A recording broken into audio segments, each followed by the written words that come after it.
India முழுக்க தலித்துகள் காலம் காலமாக இது போன்ற பாதிப்புகளுக்கு ஆளாகிறார்கள் என்பது யதார்த்தமான உண்மை. அரசியலுக்காக இதை பேசுகிறார்கள். பாதிக்கப்பட்ட ஆம்ஸ்ட்ராங் குடும்பத்திற்கு ஒரு நீதி கிடைக்க வேண்டும் என்று பேசுவதை விட இதை பயன்படுத்தி திமுக அரசுக்கு எதிராக என்ன ஒரு பதற்றத்தை எப்படி உருவாக்க முடியும் என்றுதான் கணக்கிட்டு பேசுகிறார்கள்.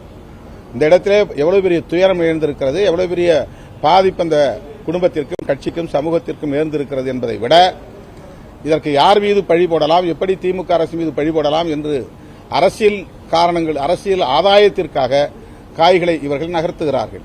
ஆகவே இது வெறும் அரசியலுக்கான விமர்சனங்களை தவிர உண்மையிலேயே பாதிக்கப்பட்ட மக்களுக்கு அல்லது குடும்பத்திற்கு ஆதரவாக பேசுகிற ஒன்றாக என்னால் பார்க்க முடியவில்லை. பொறுப்போடு இயங்குற கட்சியோட தான் எங்க அண்ணன் இருக்காரா? ஒரு அதிகாரம் இல்லாம நாங்க பாட்டு ஓடி திரிகிற பிள்ளைகளை அவங்க தான் அப்படி செய்யறாங்கன்னு சொன்னா, இப்ப அதிகாரத்தில் இவ்வளவு வலிமையா உட்கார்ந்து இருக்கிற ஆட்சி செய்திருக்க அந்த திமுகவுக்கு அந்த ஆட்சிக்கு பொறுப்பு இல்லை. இப்ப எங்களால தான் அந்த கொலை நடந்துச்சு, அப்படித்தானே? எப்படி யாரு பேசுற? யாரு பேசுற? யாரு பேசுற?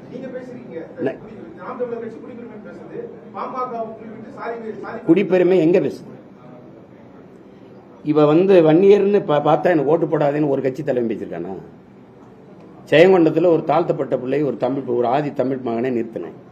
இவன் தமிழன்னு பார்த்தா ஓட்டு போடு, இவனை பறையன்னு பார்த்தா போடாத, உன் ஓட்டு எனக்கு தீட்டுன்னு சொல்லிட்டு இறங்கி வந்த ஒரு தலைமை இங்க இருக்கேன்னா, நீ என்ன போய் குடிப்பெருமைனா? நீ ஆணவம்ங்கிற, சாதிய ஆணவம்ங்கிறீங்க. சாதி சமஸ்கிருத சொல், அது குடின்னு தான் அடையாளம். ஆணவம்ங்கிறீங்க, நான் அதை பெருமைன்னு நினைக்கிறேன். சாதிய ஆணவம்ங்கிறத தமிழ் படுத்தி சொல்றேன். அதனால அதை குடிப்பெருமை பேசுறார். குடிப்பெருமை கொலையை கடும் குற்றமாக கருதன் பேசுனது நாங்க தான். நீங்க பேசுகிறீங்க, நீங்க சாதிய பேச, நீங்க பொது தொகுதியில் நின்று ஜெயிக்க முடியுமா? எங்க அண்ணன் திருமாவளவனுக்கு வெளிப்படையா ஒரு சவால் விடுறேன், பொது தொகுதியில் நின்று ஜெயிப்பில. அப்புறம் நீங்க மத்தவன எதுக்கு சாதி பேசுறேன் பேசுறீங்க? நீங்க ஒரு பொது தொகுதி கேட்டு வாங்க முடியல ஸ்டாலின்ட்ட. 16 தொகுதி பொது தொகுதியில் நிக்க வச்ச என்ன போய் சாதி பெருமை பேசுறேன்?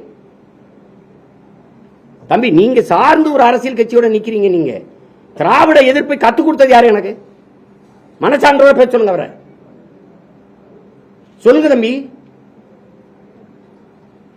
தமிழ் மண்ணில் அவர் எழுதி வந்த தாய் மண்ணில் ஐயா ரவிக்குமார் அவர்கள் பெரியாரை பற்றி தொடர்ச்சியா கட்டுரை எழுதி வந்தாரா இல்லையா?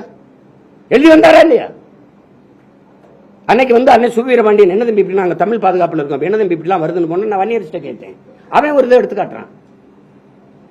ரவுக்கு துணியை விலை ஏறி போச்சுன்னா பள்ளச்சி பறிச்சுலாம் ரவுக்க போட ஆரம்பிச்சா விலை ஏறாதான்னு பெரியார் கேட்டதை எடுத்து காட்டுறான். இதுக்கப்புறம் எப்படி அவரை போகிறது? இன்னைக்கு நீங்க எல்லாம் பெரியாரிஸ்ட், நாங்க பெரியாருக்கு எகென்ஸ்ட் தானே தம்பி? ஒரு மகனை நீங்க எடுத்து பாருங்க தம்பி. சாதிய உணர்வு மத உணர்வு இருக்கிற வரை தமிழன்கிற இன உணர்வு பிறக்காது. நாம் தமிழர் என்று சொல்லணும்னா அவனுக்கு சாதிய உணர்ச்சி மத உணர்ச்சி சாகணும், அதுன்னு வரும். அப்புறம் சாதிய மத உணர்ச்சி எப்ப வீழுதோ எப்ப தாழுதோ அப்பதான் தமிழர்ங்கிற இன உணர்ச்சியை பிறக்கும். நாங்க எடுக்கிறதா சாதிய ஒழிப்பு, நாங்க எடுக்கிறதா. அப்புறம் நீங்க சும்மா 19 அவர்கள் சாதி பேசுறாங்க, சாதி பேசுற பாசுறாங்க.